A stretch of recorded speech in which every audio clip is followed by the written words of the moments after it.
Queridos amigos, boa noite para todos. Com muita alegria, nós estamos mais uma vez nos reunindo para realizar o programa o Apocalipse. Vamos, nesse momento, abraçando a todos os ouvintes, os teleouvintes que nos acompanham através da rede Amigo Espírita, os nossos confrades da Rádio Brasil Espírita de Maceió, nossos irmãos que nos acompanham através da transmissão do YouTube, da Rádio Amigo 3, a você, companheiro, que está acessando a gravação que foi disponibilizada. Enfim, nesse momento, nós só temos que agradecer a oportunidade do intercâmbio. Que o nosso encontro possa se estabelecer em bases extremamente espiritualizadas, que possamos, nesse espaço, encontrar as bênçãos do Senhor Jesus, de toda a espiritualidade que o representa, de sorte que este momento se transforme num momento singular para as nossas vidas. Eu os convido para nos acompanhar na oração que caracteriza a abertura dos trabalhos que realizamos ao longo da nossa trajetória nessa senda espiritista cristã.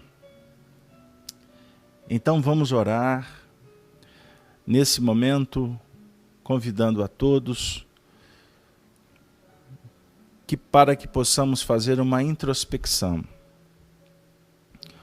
um mergulho no nosso mundo íntimo. Vamos perceber, sentir o nosso corpo.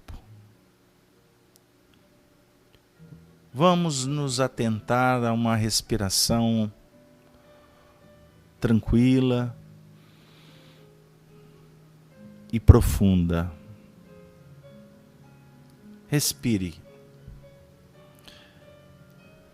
sentindo o ar penetrando na tua intimidade e te reabastecendo com energias que possam favorecer ao teu bem-estar.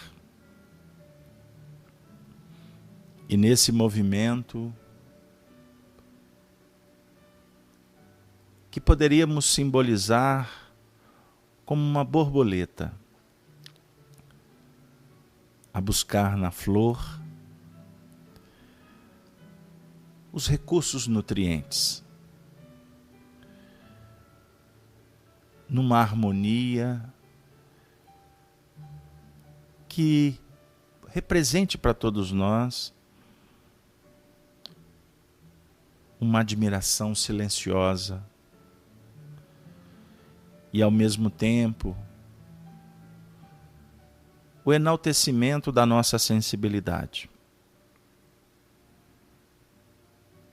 E assim, nós gostaríamos de dizer: Senhor da vida, Pai de infinito amor e bondade, agradecemos, Senhor, pelo dom da vida, pela oportunidade que estamos tendo de ouvir os sinais que Tu endereças, objetivando o nosso crescimento, o nosso equilíbrio. Que possamos, Senhor, reconhecendo a Tua misericórdia, que favorece o nosso desenvolvimento, que possamos num movimento de gratidão, nos prontificar, Senhor, a caminhar na vida de acordo com as expressões do Teu amor. Inspira-nos, Senhor, no bem viver, nas relações com os semelhantes, que possamos nos recordar dos fenômenos da natureza, que se propõem a evolução dentro de planos harmônicos que possam representar o equilíbrio imprescindível para as nossas conquistas de foro imortalistas. Que possamos, Senhor, aprendermos a conectar com as faixas superiores, com as mentes que sintonizam com causas produtivas e elevadas. E quando no vale, envolvidos pelos desafios no mundo, que jamais esqueçamos da nossa origem divina, da nossa cidadela espiritual, que é a real e eterna. Com isto, que os nossos movimentos na terra possam representar o aprimoramento e a aproximação pelas vias da caridade a todos aqueles que o Senhor, de alguma sorte, confia a nossa existência. Que aonde estivermos, possamos representar a Tua paz e jamais a intolerância, a discórdia, a indiferença. Por isso nos livra, Senhor, de tombar no pó da indiferença. E assim, na abertura do estudo da noite, nós suplicamos, Pai amantíssimo, que a esfera de ação dos nossos estudos da noite estejam conjugadas com o pensamento que verte do alto,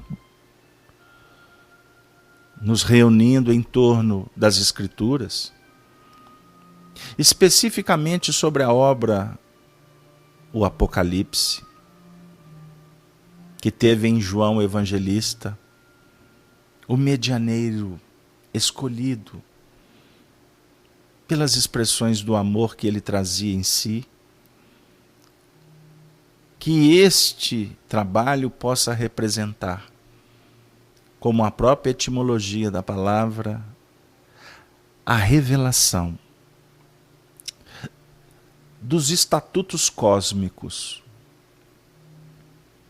que regem a existência, a presença dos espíritos na dinâmica extraordinária da evolução em todas as frentes. Que os espíritos vinculados à missão de divulgar o Evangelho no mundo, à luz da doutrina espírita, que eles estejam conosco, visitando os lares aqui representados, levando a medicação para os enfermos, a consolação para os desesperados, o carinho, a força para os nossos seres amados.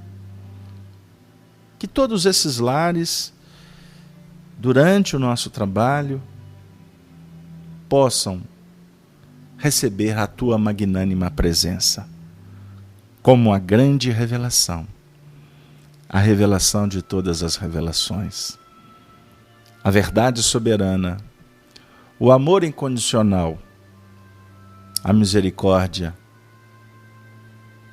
plena, a caridade promovendo a excelsa felicidade.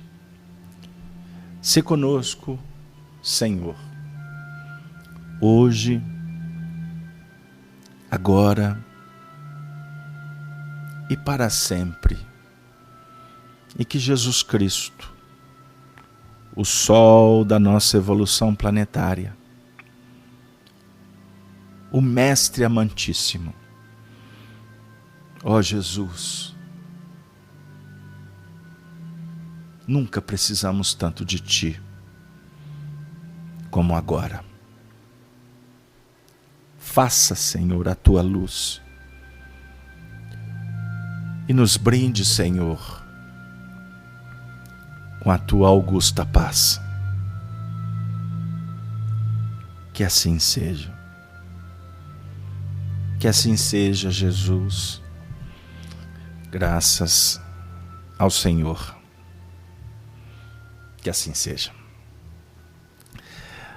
Bom, gente, boa noite novamente, boa noite para todos.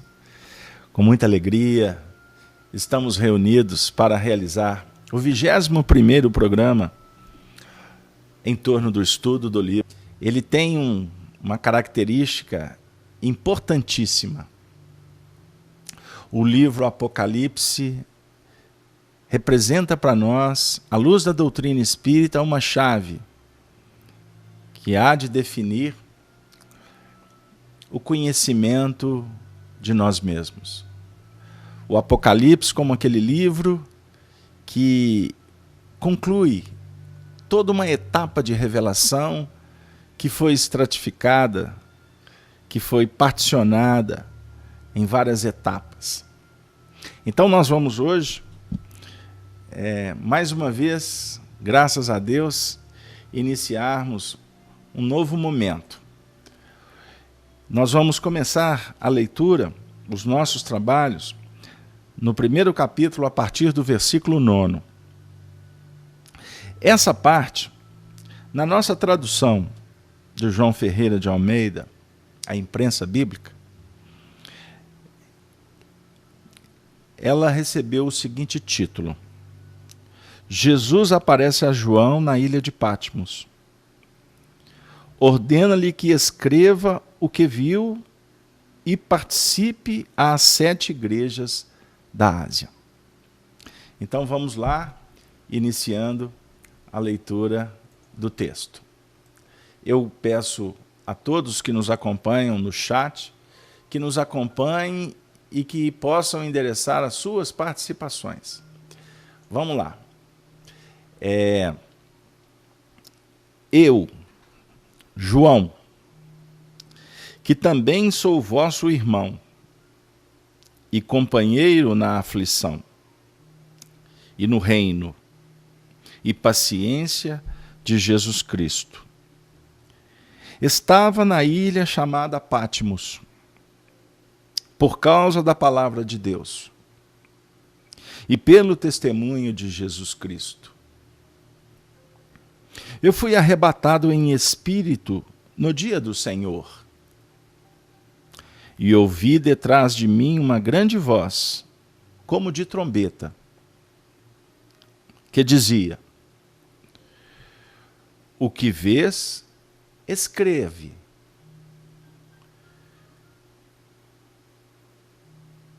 Num livro, e envia-o às 7 igrejas que estão na Ásia, a Éfeso, e a Esmirna, e a Pérgamo, e a Tiatira, e a Sardo, e a Filadélfia, e a Laodiceia. E virei-me para ver quem falava comigo, e virando-me, vi 7 castiçais de ouro. E no meio dos 7 castiçais um semelhante ao Filho do Homem, vestido até aos pés, de um vestido comprido e cingido pelos peitos, como um cinto de ouro. E a sua cabeça e cabelos eram brancos como lã branca, como a neve, e os seus olhos como chama de fogo. E os seus pés, semelhantes a latão reluzente, como se tivessem sido refinados numa fornalha, e a sua voz como a voz de muitas águas. E ele tinha na sua destra 7 estrelas, e da sua boca saía uma aguda espada de 2 fios, e o seu rosto era como o sol, quando na sua força resplandece. Vamos ficar por aqui. Então, a gente fica admirado com tantos símbolos, com tantas metáforas, com tantos emblemas. Então, o Apocalipse é um grande desafio para o estudioso atento, que traz consigo a chave da doutrina espírita, imprescindível para compreendê-lo. Mas sem alongarmos, hoje nós vamos iniciar aqui o estudo do versículo 9. Vou repetir. Eu, João, que também sou vosso irmão e companheiro na aflição e no reino e na paciência de Jesus Cristo, estava na ilha chamada Patmos, por causa da palavra de Deus e pelo testemunho de Jesus Cristo. Vamos ficar aqui. Aqui nós poderíamos, se vocês estiverem de acordo, começar a refletir na humildade de João. Eu, João, ele inicia o texto, trazendo para si a responsabilidade, a dignidade de assumir o papel de um companheiro, de um missionário, de um trabalhador. De quem? De Jesus Cristo. Ele diz assim: eu, João, que também sou vosso irmão. Nós poderemos refletir aqui sobre a humildade que ele se apresenta como um verdadeiro cristão. O verdadeiro cristão é aquele que cala a voz para que o Cristo fale. O verdadeiro cristão, como define a espiritualidade na codificação espírita, é um homem de bem. E qual a característica do homem de bem? Vamos buscar na memória ou no coração? O homem de bem é aquele que vive a lei de justiça, de amor e de caridade, na sua plenitude. Eu, João, que também sou vosso irmão. Então, ele se socializa. No dizer de Honório Onofre de Abreu, professor de doutrina espírita e evangelho, me recordo de Honório dizendo que João aqui se universaliza. Ele se apresenta para o mundo.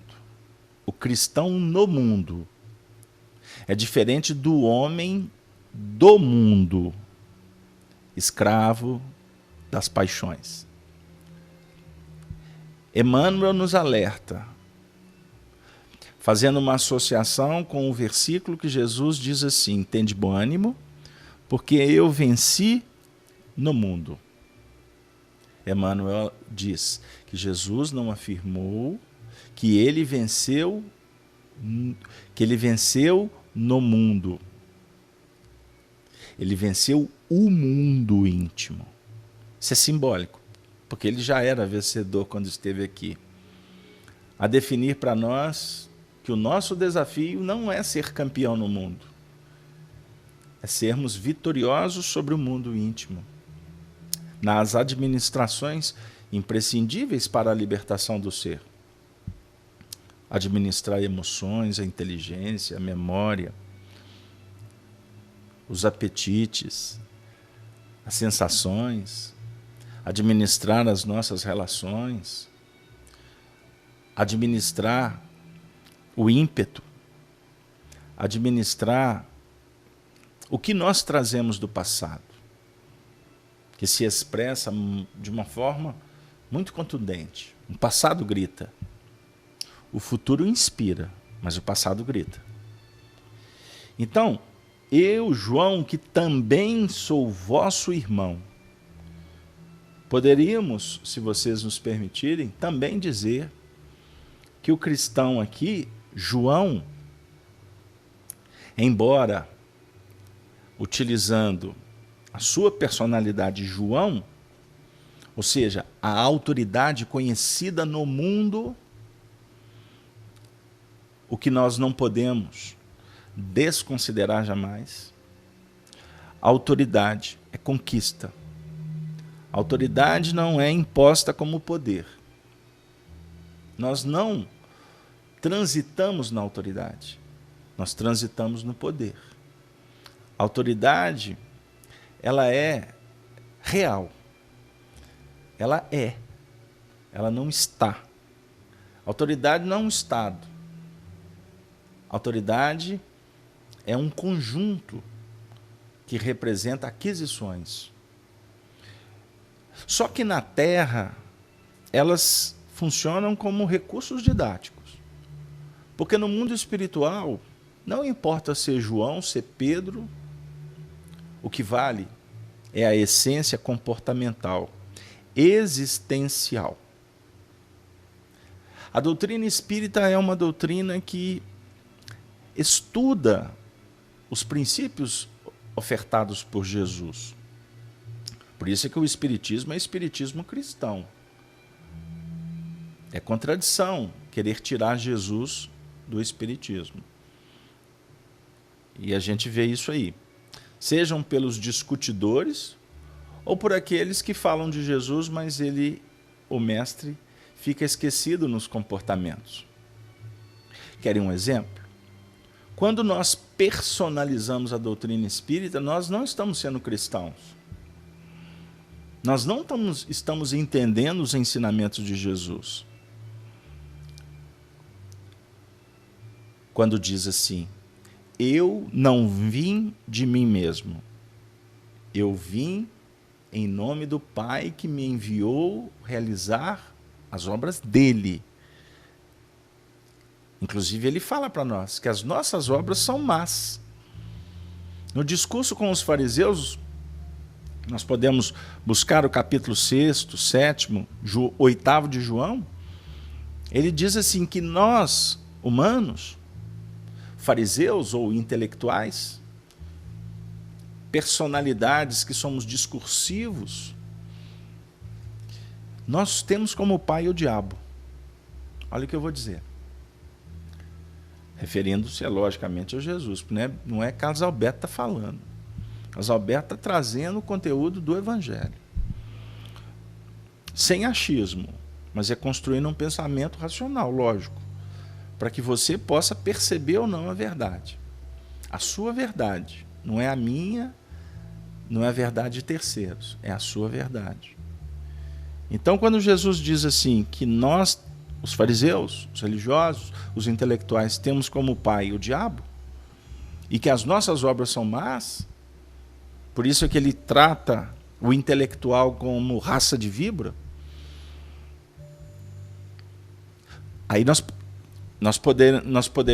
poderemos fazer uma associação com o Antigo Testamento. Não é? Caim matou Abel. As tradições farisaicas são descendentes de Caim. Não são de Abel, é Caim. Então, tendes por os vossos pais, vamos buscar no discurso, os vossos pais, o que fizeram com os vossos pais? Os vossos pais mataram os profetas. Aí o profetismo aqui é a representação da vivência do profeta. O profetismo aqui, nesse contexto, é a vivência do evangelho. E os próprios fariseus mataram os profetas. A mente discursiva, ela impede a manifestação do Espírito. Nós matamos.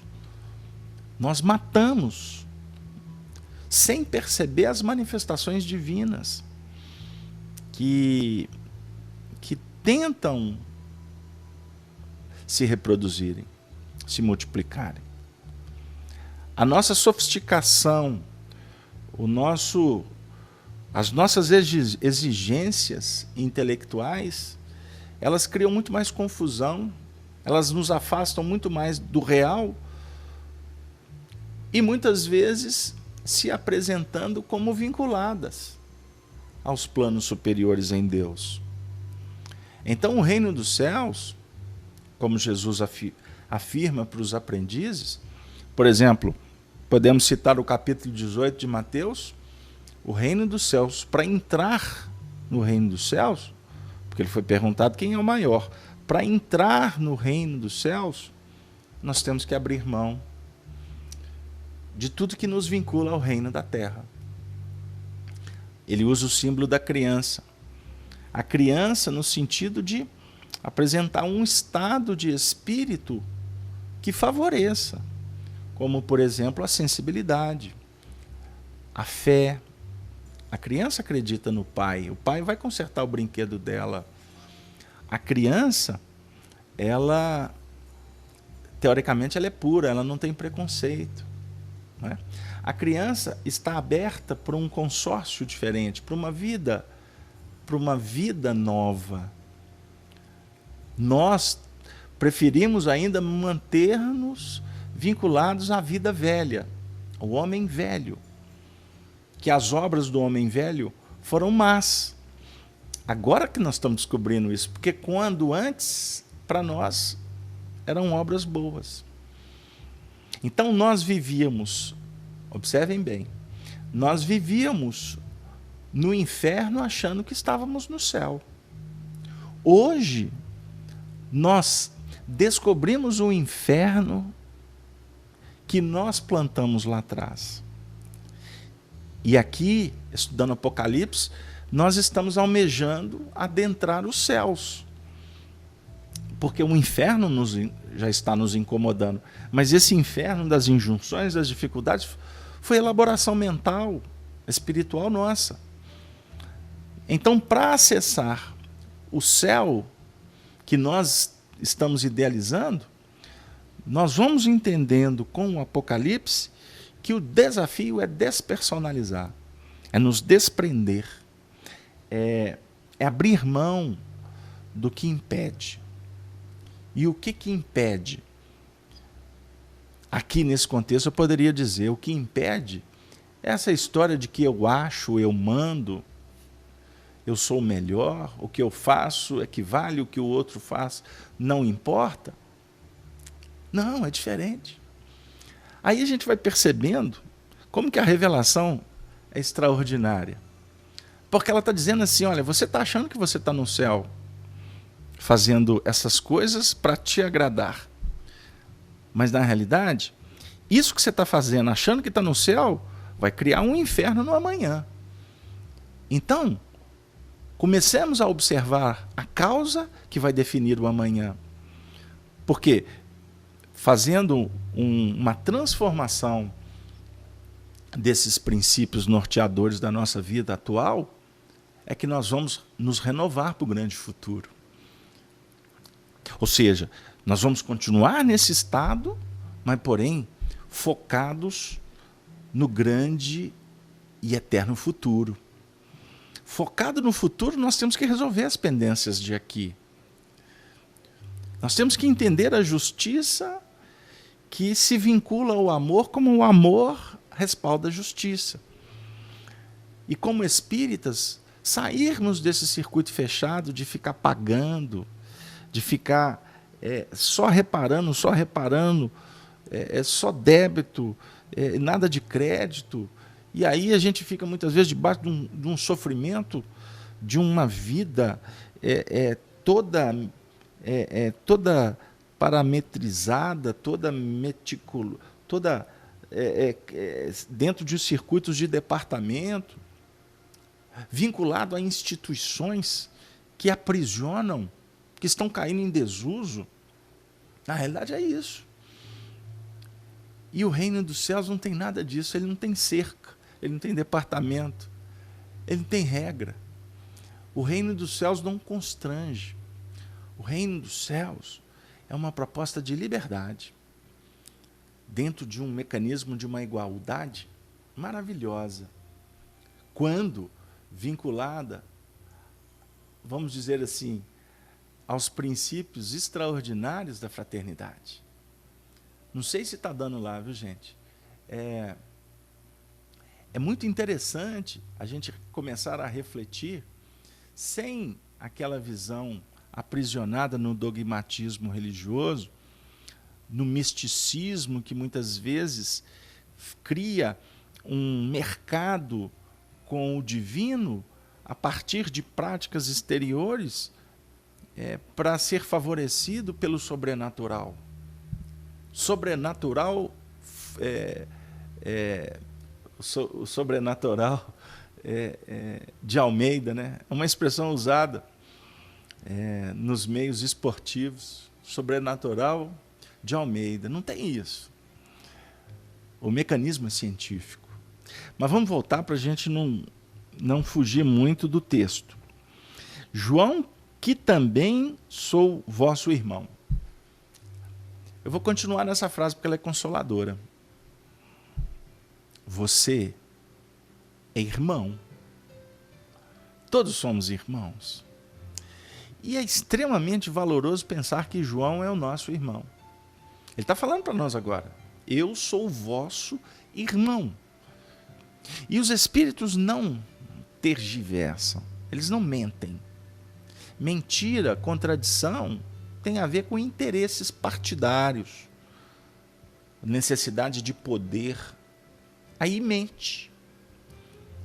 Eu estava conversando com um amigo nosso hoje, aí eu disse, puxa vida, a gente tem visto no nosso dia a dia tantas mentiras. Em alguns casos a gente acaba percebendo que os indivíduos sabem que estão mentindo, mas não têm a honradez, a humildade de dizer assim, eu errei. Aí você acaba fomentando discussões desnecessárias. Há uma ambiência descaridosa. Amigos, nós somos irmãos em Cristo. É uma expressão evangélica.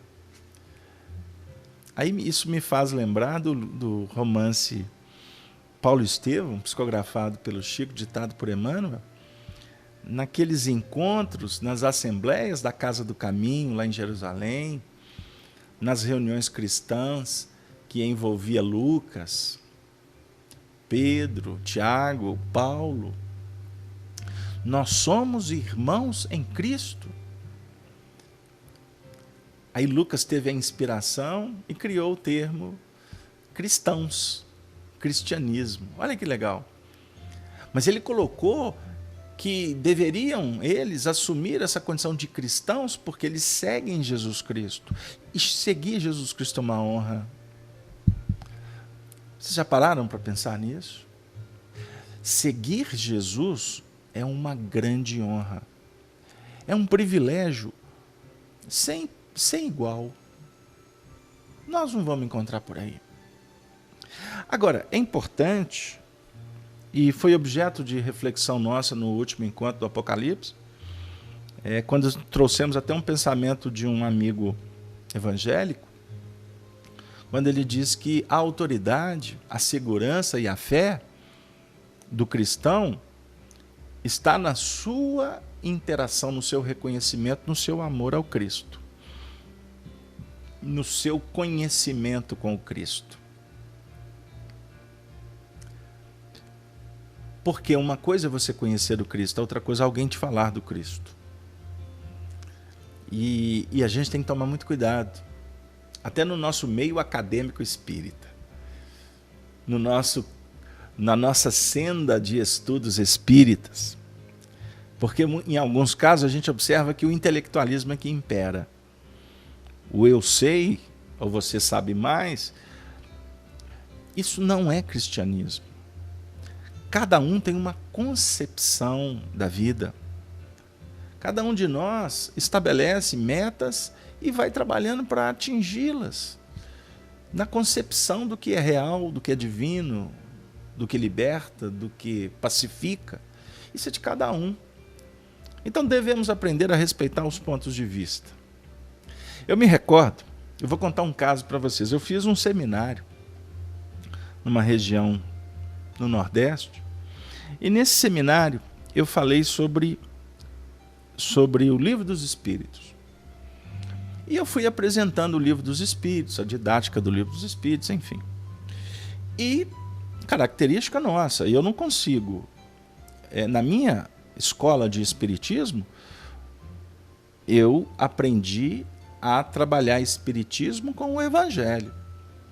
O evangelho eu não consigo falar sem trazer o espiritismo. Por quê?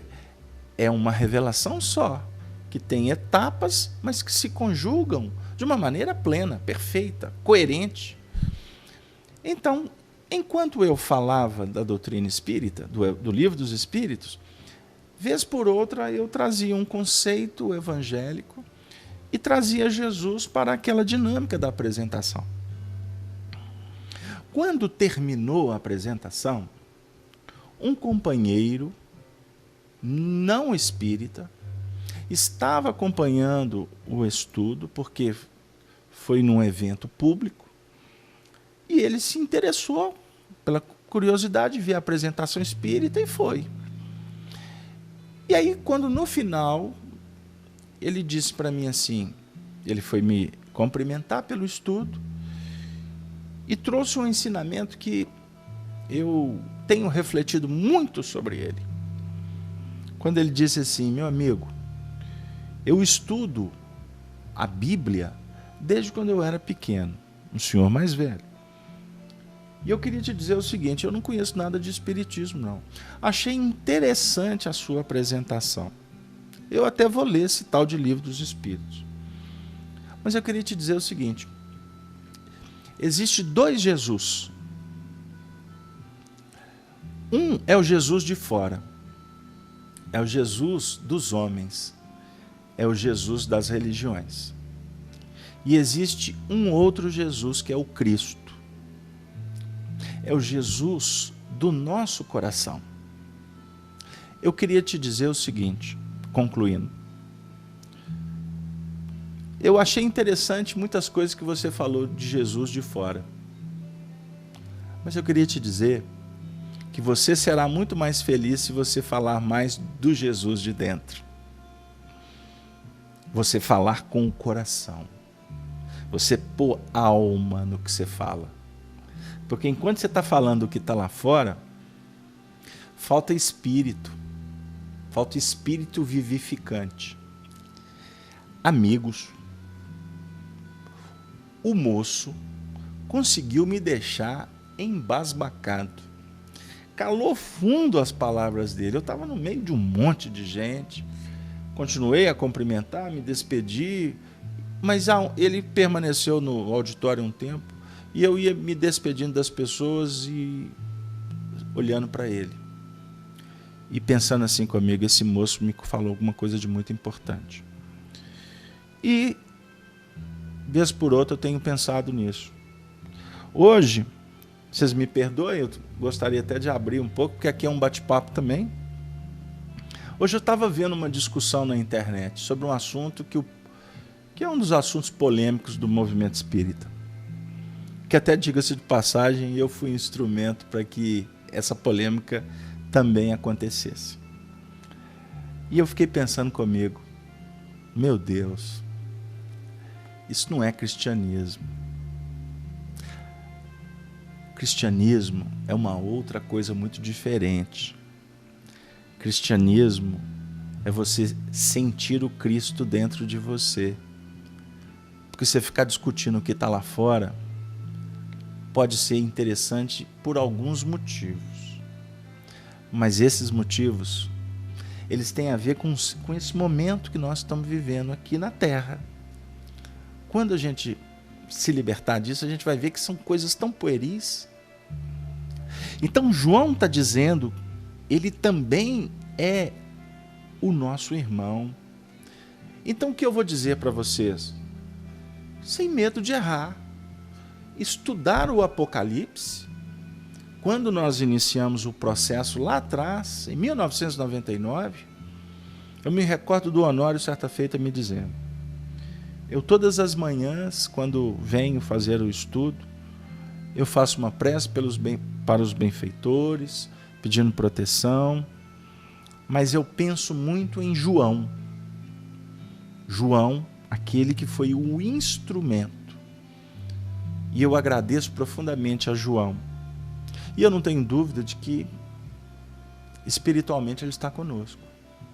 Então, eu queria dizer para vocês que todas as preces que a gente tem feito para iniciar esse trabalho, a gente busca a sintonia com João. Dentro das gradações, dentro das condições, dentro do mecanismo mediúnico, do teledinamismo, que é a mediunidade à distância, não é?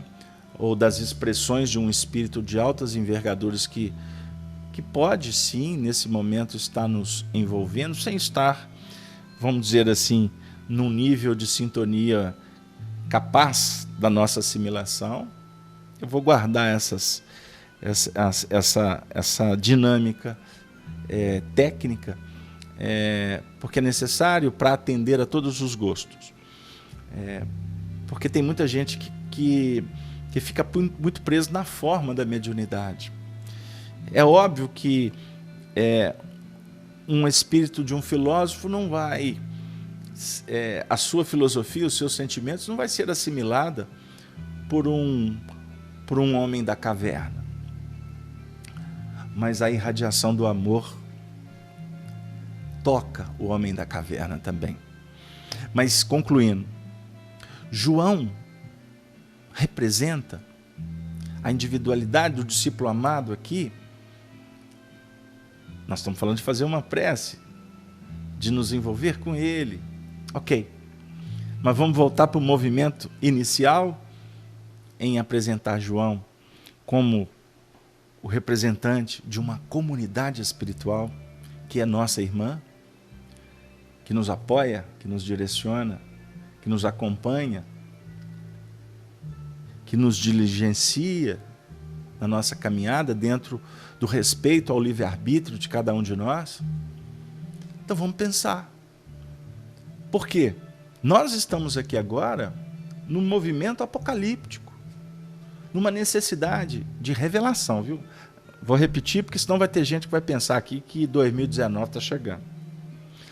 O movimento apocalíptico é um movimento da revelação. Existem grandes revelações à humanidade, dentro de ciclos, de etapas evolutivas do planeta. Existem revelações para comunidades, né? E existe a revelação para a tua vida, e dentro da revelação da sua vida, existem parcelas de revelações, micro-revelações, notícias pequenininhas. Então, é necessário que entendamos que a revelação ela tem um mecanismo extraordinário que estabelece vamos dizer assim, uma comunicação entre o Senhor e o Filho, entre o mestre e o aprendiz. Então João representa uma comunidade de apóstolos, sim, daqueles que já deram belos passos, sim, e que estão ajudando a humanidade nesse atual momento, né? Ajudando a você e ajudando a bilhões de seres necessitados, cada um com as suas expressões de adormecimento, de despertamento ou de confirmação. Eu, João, também sou vosso irmão, a comunidade cristã. Somos irmãos. E companheiro na aflição. Humildade e a apresentação como um movimento de solidariedade diante das aflições. E a aflição aqui, ela caracteriza para nós um ponto importante, né? O que vai definir o seguinte, que a aflição, ela vai definir a necessidade da prova. E uma prova que sendo vencida, há de garantir um movimento de libertação. Agora, nós não podemos tratar aqui a aflição, a dor, no sentido daquela dor expurgo, naquela dor expiação. Não. Aqui é a aflição com Cristo. Com Cristo. Então nós podemos entender a dor como um mecanismo de resgate e também analisarmos a dor no seu sentido de fixação dos caracteres virtuosos. Não sei se complicou, né? Então, vamos devagar, porque o assunto é amplo, é complexo. O que nós estamos querendo dizer? Que existe a dor evolução, tá certo? Existe a dor evolução e a dor sublimação. Então, quando você compreende a importância da dor, da prova, você parte para a reparação. Nós fizemos um trabalho, também numa região aqui do Brasil, sobre o capítulo 18 do livro Céu e Inferno, o Código Penal da Vida Futura. E me pediram que eu abordasse com detalhamento, e assim eu fiz. E foi muito interessante porque os textos escritos são textos muito fortes, muito diretos. E a gente tem uma tendência a cair no campo da baixa estima, principalmente quando entra o mecanismo da expiação. Entre outras palavras, você fez, você tem que pagar. Então o Código Penal da Vida Futura, na realidade, ele é uma proposta para entendermos esse mecanismo. Mas lidar com ele sem a misericórdia de a cada um segundo as suas obras, analisar a questão das intenções e, ao mesmo tempo, a intervenção do mundo espiritual no que remonta ao fardo ficar leve, vai uma distância importante. Porque a gente tem uma tendência, ou é justiça demais, ou é um amor desmedido. Então, na realidade, nós temos mecanismos na nossa evolução que estão representando, no mesmo acontecimento, a dor nos ajudando nos resgates, passado, reparação, e a dor nos ajudando na fixação de uma experiência virtuosa. Como que alguém vai dizer assim, mas não dá para separar? Não, não dá para separar. Mas dá para o espírito avaliar, de acordo com a sua consciência, como que ele está lidando com isso. Lembram do Evangelho segundo o Espiritismo? Quando a espiritualidade vem falar, por exemplo, da obediência e da resignação? Nós não podemos ser só obedientes. Nós temos que ser resignados também. Como você não pode só ser resignado, você tem que ser obediente. Tem que conjugar as duas asas. Porque a obediência é o consentimento da razão. A resignação é o consentimento do coração. Então, diante da dor, Se você for só resignado, você só vai ser obediente à dor. Ah, tem que sofrer mesmo. Então vamos sofrer. Aí você racionalmente vai trabalhar numa linha de tem que pagar, então paga. Não. É necessário você colocar a dose da resignação. A obediência no sentido de entender e a resignação no sentido de aceitar, mas dentro de uma dinâmica operacional. Não é o aceitar com passividade, com vamos dizer assim, com relaxamento, com indiferença. Não. É o aceitar os desígnios de Deus, mas ao mesmo tempo se movimentar para superar. Até onde você puder, você vai. Até onde que não der, você fica. Então, eu sou companheiro nas aflições, é no sentido da presença da espiritualidade nos dando força a partir do instante em que nós estamos entendendo a importância das dificuldades, da dor. Ou seja, dentro desse mecanismo de uma dor compreendida, resignada, movimentando-se para auferir novas possibilidades, angariar novos recursos, a espiritualidade, ela se faz quase que materializada do nosso lado. Vamos lembrar dos casos do Chico Xavier? Quantas vezes o Chico recebia benefícios dos amigos espirituais sem que eles tirassem o fardo que ele precisava de passar por ele.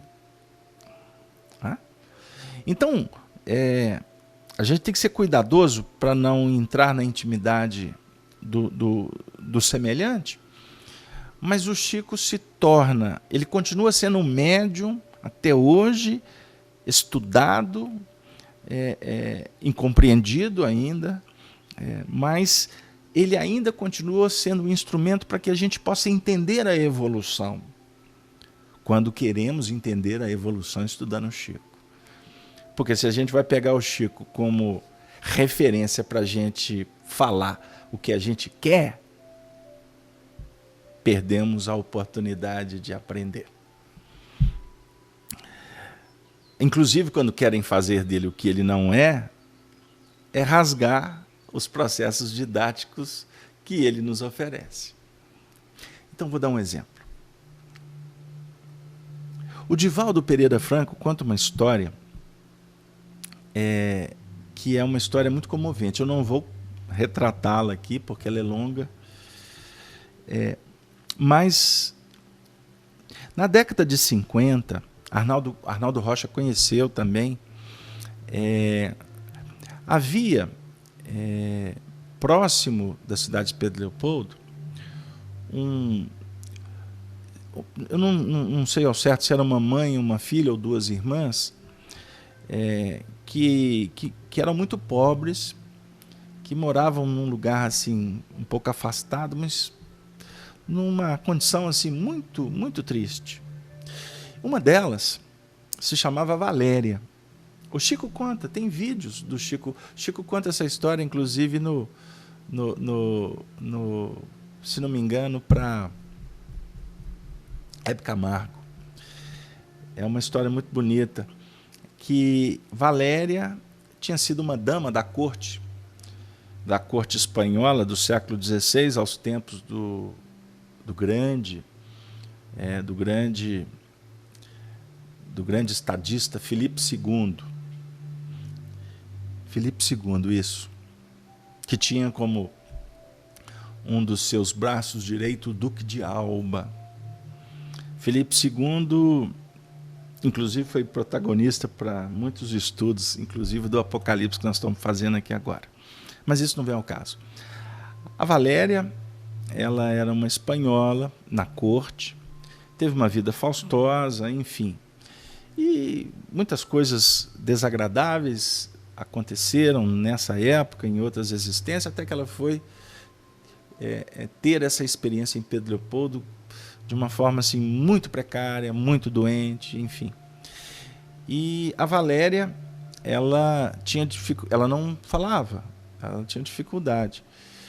E ela, depois de muito esforço, de visitas do Chico, enfim, o Chico falava para ela falar Jesus, Jesus, Jesus. E ela não dava conta. No início ela falava tudo embolado, até que começou a sair uns ezos, alguma coisa assim muito embolada, enfim. Ela desencarnou, e passado décadas, certa feita o Chico com um problema de angina, sentindo muitas dores, certa feita ele faz uma prece, pede ajuda aos espíritos, e ele vê entrando no quarto um ser extremamente iluminado. E aquela luz o confortou, trouxe muitas coisas boas para ele, e ele percebeu o vulto de uma mulher muito bonita. E essa mulher se aproximou e, se não me engano, junto com o Dr. Bezerra, eu não estou me recordando com detalhes essa história, mas a essência é mais ou menos essa. E ela começou a ministrar passes na região cardíaca do Chico, e aquilo foi trazendo um bem-estar, e aí ele muito emocionado e agradecido, né? Chico era tão cândido nesse sentido, né? Era uma bondade extraordinária. O Chico muito emocionado, muito sensibilizado, ele então agradece o atendimento espiritual que ele recebeu, e ele vira para a moça, para o espírito, né? E pergunta qual era o nome dela. E ela dá um sorriso belo, e fala para ele: Jesus. Aí, na hora, o Chico se recordou da Valéria. E ela, de uma forma muito nobre, então se retira do ambiente e deixou para o Chico esse ensinamento de um valor extraordinário. Que a Valéria foi se soerguendo dentro das dificuldades, Chico ia fazer visita, chegou a levar os companheiros mais próximos, e muitos deles não sabiam, não tinham condição de avaliar o nível de necessidade de evolução daqueles seres. E ela já estava se candidatando para entrar num outro tipo de aflição. É essa aflição que nós estamos falando. A própria aflição do Chico, que era uma aflição que era um misto de resgates espirituais do seu passado, mas ao mesmo tempo era um resgate consciente, responsável e extremamente, vamos dizer assim, dedicado a esta missão de viver o Evangelho, não só através das mensagens que ele psicografava, dos ensinamentos que ele proferia, mas, acima de tudo, dos seus testemunhos, das suas aflições com o Cristo. Porque nessas aflições é que a gente vai percebendo a grandeza das marcas do Cristo. Do Cristo. Porque João está nos dizendo que a irmandade, os cristãos que se reúnem, como aqueles lá da antiguidade, dos tempos primitivos do cristianismo, que eles se reuniam e caminhavam juntos para o martírio, hoje nós estamos procurando essa sintonia com Cristo pela força do trabalho e irmanados uns aos outros, para que a gente possa compreender a missão que nos foi outorgada. Todos aqui, todos nós, indistintamente, somos espíritos que recebemos uma mensagem muito clara, nós abraçamos essa causa e agora nós estamos aqui, como filhos, como pais, como netos, como primos, como amigos, como trabalhadores da causa espírita, todos nós estamos aqui para trabalhar num contexto de soerguimento pessoal. Não é santificação, mas é nos santificarmos na verdade. Na verdade vos digo, né? Como Jesus afirmou. O na verdade vos digo é a aflição. Não é? O na verdade vos digo é uma laçada que Jesus propõe. Nós poderíamos citar aqui várias passagens, mas uma das que são mais repetidas no nosso meio, para a gente entender um pouco do que é justiça, do que é amor, é quando ele diz: quando alguém te pedir para andar 1 milha, ande também a 2ª milha. Então a 1ª milha, nesse contexto aqui, é a aflição e expiação, é a justiça. A 2ª milha já é a expressão do amor, da misericórdia. Não é? Quando alguém te pedir a capa, a túnica, dá a capa também. Olha que interessante. Ou seja, oferte. Olha, hoje é seu dia de dormir no hospital. Ah, minha irmã, pode deixar que eu vou. Ó, se precisar amanhã eu fico também. Olha como é que nós operamos. Hoje é seu dia de ficar com mamãe no hospital. Ah, mas eu já fui ontem. A gente tem dificuldade com a 1ª milha. A 2ª milha, o amor, já é uma dinâmica extraordinária e ampla da espontaneidade. Por isso que a gente precisa da disciplina. E essa equação, ela nos é revelada por Emmanuel, de uma forma muito, muito tranquila, didática e amorosa. Embora tenha alguns que acham que Emmanuel é um carrasco, né? Uma companheira certa vez me diz: eu gosto do Bezerra, o Emmanuel maltratava muito o Chico. Eu falei assim: meu Deus do céu, o povo gosta de inventar, né, umas lendas. E olha que nós estamos num momento de muitas lendas. Cuidado para que isso não vire lêndia na cabeça das pessoas, para trazer só dificuldade, coceira, desconforto. Porque quem inventa, depois tem que reinventar uma forma de justificar e de reparar. É mais ou menos o que a gente tem aprendido com o Evangelho e com Allan Kardec. Companheiro na aflição e no reino. Na aflição e no reino. Na causa e no efeito. Vamos para a dualidade? A aflição, porque a aflição é que constrói o reino. E o reino aqui é um reino do Cristo, que é um reino que é resposta do investimento, a cada um segundo suas obras. Não é verdade? Vamos pensar com carinho, porque os ensinamentos aqui estão batendo na nossa porta de uma maneira assim, muito, muito clara, né? Bem objetiva. A gente aproveita aqui agora, nesse momento, para abraçar a Cleusa, a Rubenita, a Marinalva. Vamos abraçar também a Ritinha, que está conosco online, a Elizabeth. Eu estou passando rápido aqui, possivelmente estou pulando alguns companheiros. Eu gostaria de agradecer a todos e falar para todos que nós estamos num esforço, como o Celso aqui também, a Helena, um esforço para aprimorar cada vez mais as nossas transmissões, os nossos ambientes de bate-papo, os chats, a interatividade, a imagem, o som. Então, que vocês possam continuar vibrando por toda a equipe dos trabalhadores, porque a tarefa não é fácil, a gente lida com poucos recursos, nós temos que abrir mão de vida pessoal, de uma série de coisas que envolvem o mundo, para a gente poder dar conta de fazer essas transmissões, esses programas, do mesmo jeito que a gente se dedica às nossas casas espíritas, que são os nossos núcleos, que nos dão sustentação para esse trabalho. Por isso que eu falo para os amigos. Trabalhamos no movimento espírita, na União Espírita Mineira, A sua casa espírita é o seu núcleo de sustentação.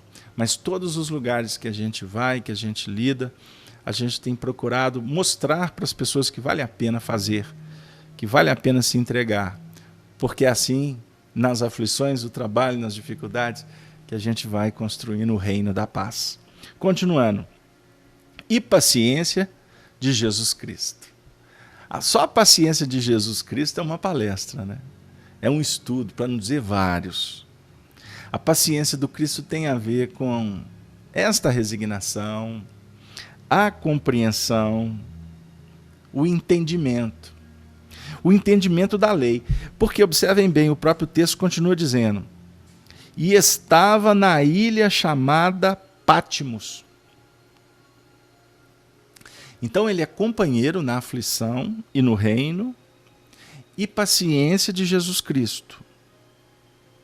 Porque em sequência vem a condição dele de estava na ilha chamada Patmos. Eu estava relembrando aqui os textos que o Honório Abreu deixou registrado para nós. Aí o Honório até colocou aqui, eu acabei não tendo tempo também de encontrar a etimologia, o significado da palavra Patmos. Mas Patmos é uma ilha que fica próxima da costa, mais ou menos na região, ali naquela região onde que João operacionalizou o Evangelho, né? Como, por exemplo, a região de Éfeso. Mas o que é interessante para nós aqui é a gente procurar, dentro do contexto histórico, geográfico, avaliarmos o Evangelho como a oportunidade de nos favorecer para nos transformarmos. Então vamos pensar o seguinte: nós poderíamos trabalhar que João, que é o irmão, que está dentro de um contexto de um trabalho, a divulgação do Evangelho vivido, né? Que é companheiro, que é solidário, porque o cristão é solidário. O cristão está sempre pronto a atender, aonde chamá-lo para o trabalho. Então, ele não tem tempo e nem condição. Ele tem que estar pronto. O médium não é médium só no dia da reunião. O médium tem que estar pronto para o trabalho em qualquer momento. Quando o Senhor chamar, ele tem que estar ali. Deu aí? A sintonia dele deve estar constantemente avaliada, analisada, para que o médium possa investir na qualificação das suas ações e dos seus sentimentos. Então, a ilha de Patmos, João foi aprisionado na ilha por decreto, né, do imperador da época, né, que não é Nero. Depois de Nero, nós tivemos o imperador. Depois de Nero foi Domêncio. Agora me fugiu. Ele foi aprisionado num lugar de difícil permanência, vivência. Uma ilha cheia de rochas, sem muitas condições de habitação, vamos dizer assim. E ali, dentro de um projeto, de uma situação extremamente árida, dificultosa, é que ele acabou encontrando as condições para se tornar o medianeiro, portanto, aquele que foi o responsável para receber a revelação de Jesus Cristo, que se transformou no livro Apocalipse. Então vamos pensar uma coisa. O cristão que espera trabalhar na facilidade, ele não está entendendo qual é o propósito do Senhor. A vida dos apóstolos elas representam para nós um legado de experiências valiosíssimas. Todos eles sofreram muito para viver, para pregar o Evangelho. Porque eles entenderam Jesus e jamais procuraram para si privilégios, facilidades. Eles se resignaram quanto à necessidade de saírem para a semeadura, custe o que custar. Paulo de Tarso, por exemplo, caminhou mais de 20.000 quilômetros. Ele percorreu 20.000 quilômetros, sendo que a maioria foi a pé. Foi a pé.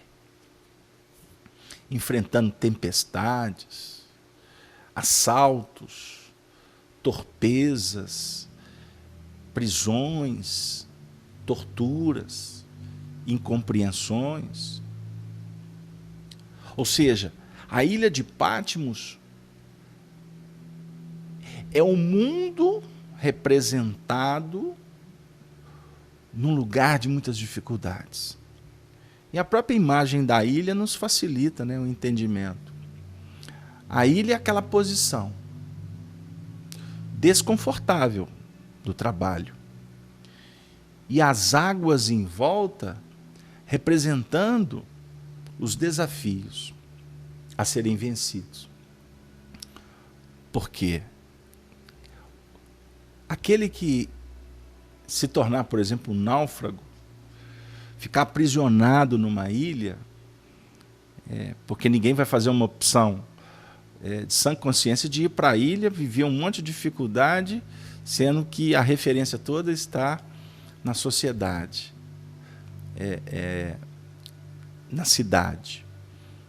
Não, a ilha é uma condição que foi imposta.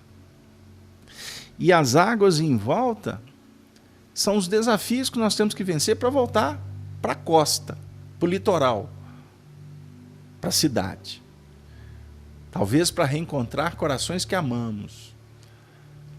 Aí, vejam bem que interessante essa análise, que está sendo aqui inspirada por quem nos tutela. Então nós temos que fazer um exercício de compreensão, de reflexão, quanto à posição que nós estamos convidados a operar. E a gente muitas vezes tem uma tendência a associar a divulgação do Evangelho nas nossas tarefas espiritistas, né? Nos nossos templos, nas nossas casas espíritas, nas tarefas. Aí nós estamos lá com uma equipe, fazendo prece inicial, uma leitura e saindo para dar passe, para fazer palestras, para evangelizar e para uma série de atividades. Mas e a posição, a ilha Patmos, que nós estamos localizados, colocados, rodeados por dificuldades no nosso trabalho, no nosso lar, no nosso relacionamento. Deu aí, gente? E é muito interessante porque foi naquele ambiente inóspito,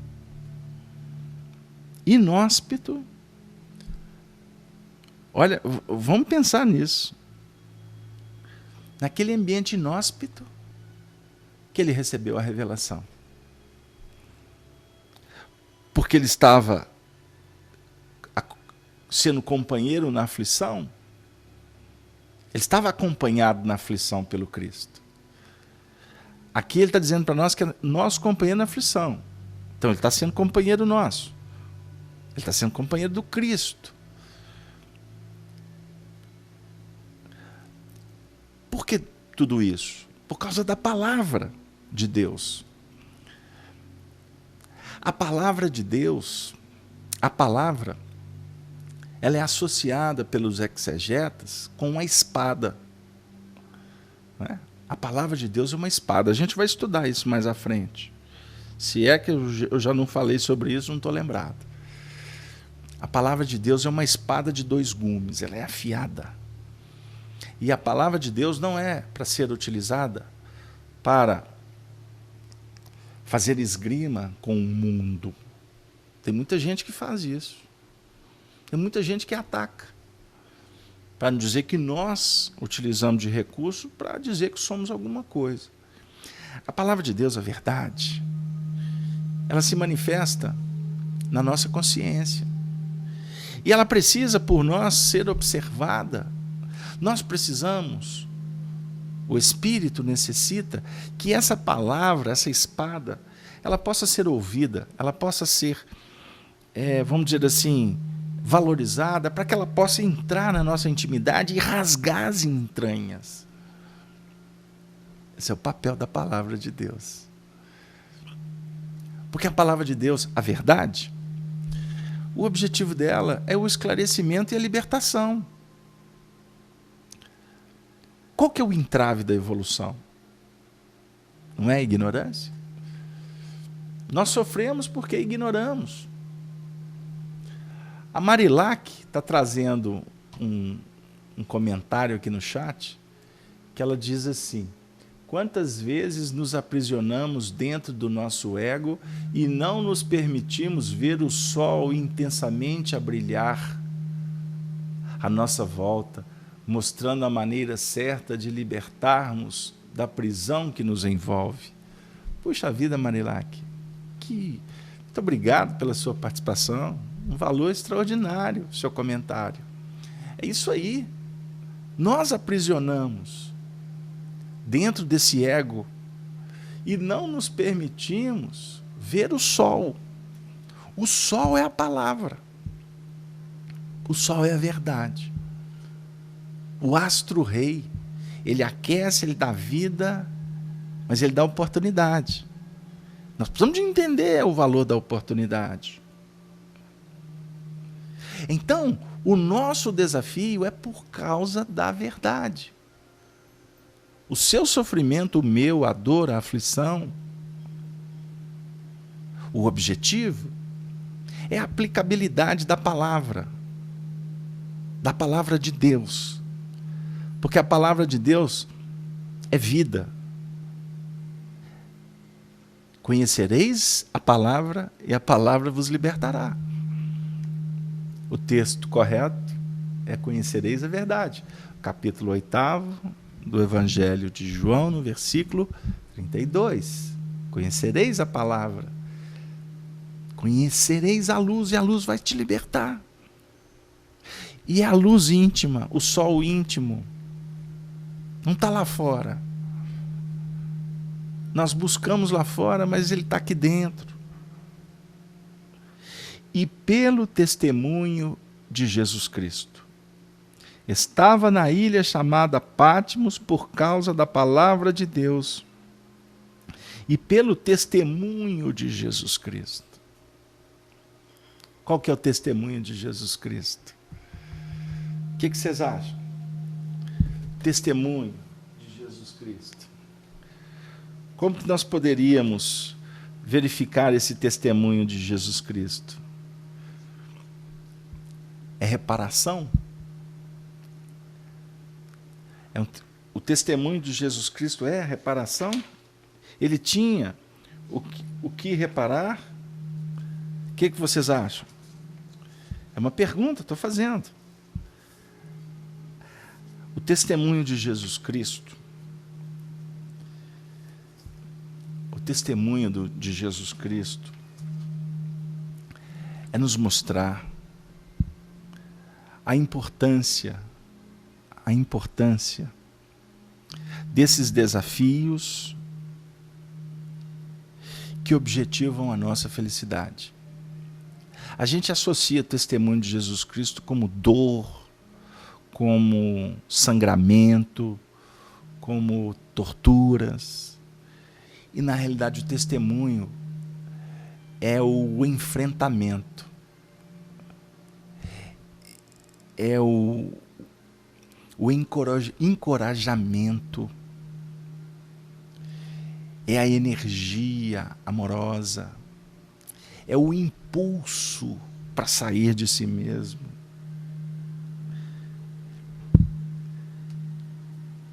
É a luta íntima, é o componente geratriz da paz. Só existe paz em cima da luta. Esse é o testemunho de Jesus Cristo. Então, é necessário, queridos amigos, que a gente comece a verificar o Evangelho como uma proposta mais abrangente. O testemunho de Jesus é o amor que sai, não é o amor que entra. A proposta da lei é nos guindar ao amor. Eu vou trazer um pensamento do Honório. A palavra de Deus. A palavra de Deus precede o testemunho. Que é que João colocou palavra de Deus precedendo o testemunho? Porque ele estava tendo uma ótica de que acima do testemunho tem uma razão, que prepondera sobre o testemunho. Hoje nós passamos pelo problema e ficamos assim. O que tem atrás desse problema? Ele aqui está nos ensinando a ver antes. Profilaxia. Caminhar para preparar ou mergulhar para entender e não sofrer tanto. Eu estou indo para a ilha de Pátimo em função do testemunho. Mas antes dele pensar em ter sido degradado e falar por ordem de Domiciano, isso mesmo, ele já foi. Eu estou indo porque Deus está me chamando lá. De uma causa que preponderava em cima do efeito. Então aqueles que estão começando a colocar o pensamento e a vontade divina acima das circunstâncias humanas, ele está aprendendo a fazer o que está no capítulo 6 de Mateus. Buscar primeiro o reino de Deus e sua justiça, e tudo o mais será acrescentado. Quer dizer, continua Honório, ele está atendendo um chamamento divino dentro de um acontecimento que se faz em nível ou de pagamento ou de testemunho.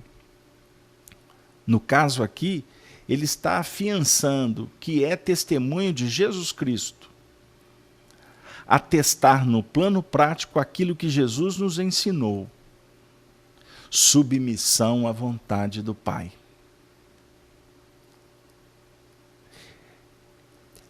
Patmos, olha o que o Honório fala, é uma ilha pequena. Ela é cheia de rochedo, como eu disse. A topografia é complicada, é pequena, não muito distante da costa. Então tem qualquer coisa nessa ilha de Patmos. Vamos mergulhar? Vamos nadar até Patmos? Agora, alguns historiadores julgam que esse degredo dele se deu no governo de Nero, mas foi de Domiciano. Mas eu vou pular essa parte. Então, qual que é a importância aqui? Vamos levar para o campo da interpretação. É pelo testemunho de Jesus Cristo, porque ele foi segregado para lá por causa do problema do Evangelho. Tentaram isolá-lo, tirá-lo do contexto. Mais alguma coisa? Temos, quer ver? Vamos trazendo para o plano prático da vida, tirar uma conclusão.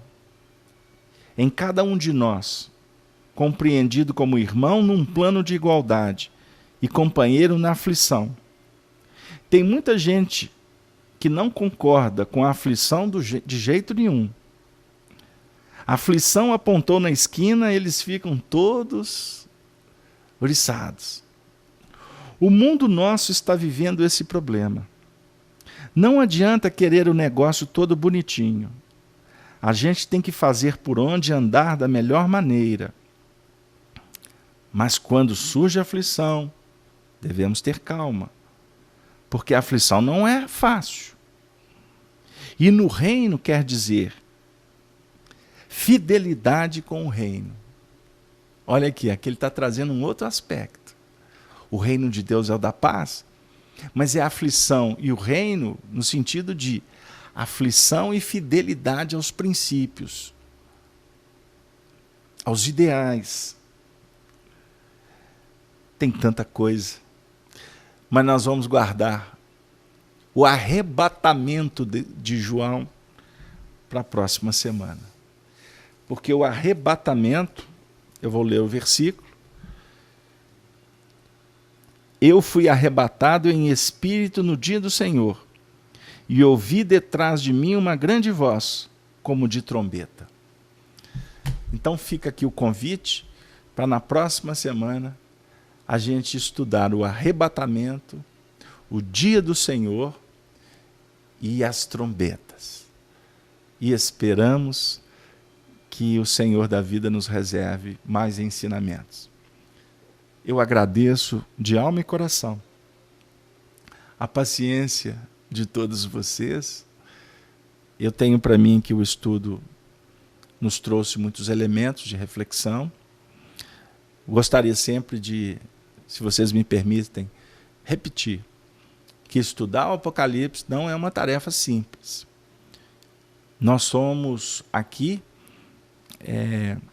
instrumentos para tentar facilitar o entendimento, associando os ensinamentos espíritas como chave da revelação universal, de sorte que o entendimento nos favoreça no processo da libertação interior.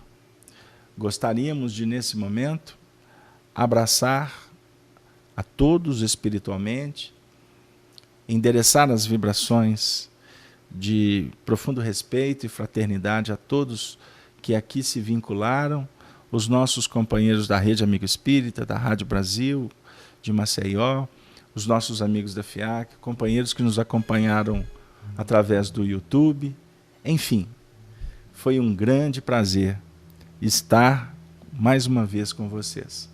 E assim, nós gostaríamos de pedir à espiritualidade que continue nos envolvendo, abençoando a todos, que possamos ter uma noite tranquila, uma preparação devida, para que durante o desprendimento da nossa alma, possamos no mundo espiritual continuar os estudos, para que possamos, estudando, aprendendo, estejamos na condição de servir cada vez melhor.